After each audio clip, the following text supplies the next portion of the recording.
Hello everyone. Um, I would just like to talk about your first major assignment for this course, which is the Writing to Inform essay. So, yeah. What is Writing to Inform? To put it simply, if that's possible, it presents information to an audience regarding a certain issue or an idea. It seeks to enter the reader into a greater conversation. It uses sources to convey information. And if that seems vague or unsatisfying, perhaps it can be best described by what it isn't. An informative essay is not an analysis or critique. You are not looking at a piece of writing and critiquing it, saying, here's what's wrong with this, or here's where the angle they're coming from. It's not that sort of paper. This is also not an advocacy paper. You're not making an argument saying this is the case, as opposed to, we should believe this instead of this. This isn't that kind of paper either. This is very forward-facing. That's meant to generally inform people about a certain issue or something that they wouldn't already know about. Whereas these two examples of critique and of advocacy, they sort of assume the reader already kind of knows a bit about the situation. So how should we approach them? Well, this is a sort of general starting point. In your textbook for today's assignment, no less, they mention how the informative essay can usually be viewed as answering a question. So one example in the book is about a guy who helped invent the internet. The question, in my opinion, that essay appears to answer is something like, who is this guy and why does he dislike the modern internet so much? But here's some other examples. So to put it in a sort of formulaic mode, what do people take for granted about X, about this certain issue or this idea? What do they not think about? Most people, or in my favorite approach is most people think this, but they don't think about this other thing that's going on. They don't think about this other conversation that's being had in this sort of space. Or what do most people not know about X? Well, they don't know that this sort of thing is happening. That's sort of the kind of paper we're looking at here. It's a paper that's meant to tackle something that the reader doesn't even really know is happening. And it's always, and while I think all of these approaches are good, I think it's always interesting to sort of approach it from a sort of conversational angle. What are the conversations that are being had in this space? And what can they tell us about a specific topic? So here is an example I came up with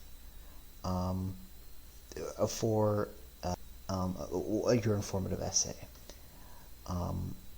So the reluctance of the United States in adopting nuclear energy has dominated debates regarding alternative energy sources, and many believe that the twin disasters of Chernobyl and Fukushima have instilled nationwide fear towards nuclear energy.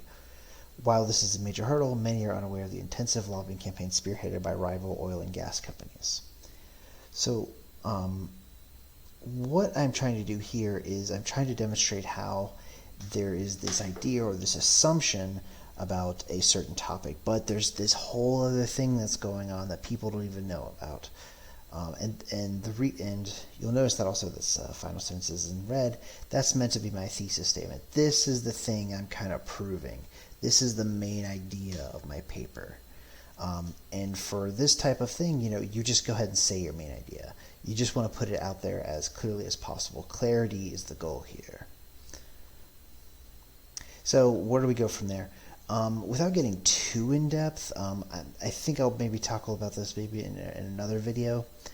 But to give you some general pointers about where do we go from here, so if this could be considered a sort of introductory paragraph, where do we go from there? Well, a body paragraph should have a topic sentence about what the body that will sort of summarize what this paragraph is going to be about, what you're going to tackle. Use evidence from sources to support your thesis. So this is where you start bringing out, okay, well, this person says this about the issue, and it proves my thesis in this way. You always want to make sure whatever sources you're using in your next body paragraphs that it's tying back to your central thesis. Right. And then finally transition to the next paragraph, just to make the the movement from one paragraph to the next a little less jarring, you usually will end with a sentence that sort of ties it to the next idea. So this is all leading up to the assignment for Monday, which will be a sort of pre-writing, I'm calling it, you guess you could call it a rough draft of what will be your final informative essay. So this will be a 250 word essay. It'll be due at 11:59 on Monday, p.m. Sorry. Be prepared to share it with your classmates. Just letting you know that ideally I'm going to have some form of peer review. Right now they don't need to have a specific citation format, so I'm asking you to use sources. I'm asking you to use 2 sources, but they don't necessarily need to abide by APA or MLA format citation style yet. We'll get to that later. But I do want you to, somewhere on the paper towards the bottom, just be like, hey, I got it from this, and I got it from here, and I got it from here. You know, if you do that, that's fine. That's sufficient. But yeah, so I hope that gives you some idea of where we're headed with this. So just remember for the discussion post today, I'm just looking for the question you think your paper is going to be answering. Yeah, I hope this helps.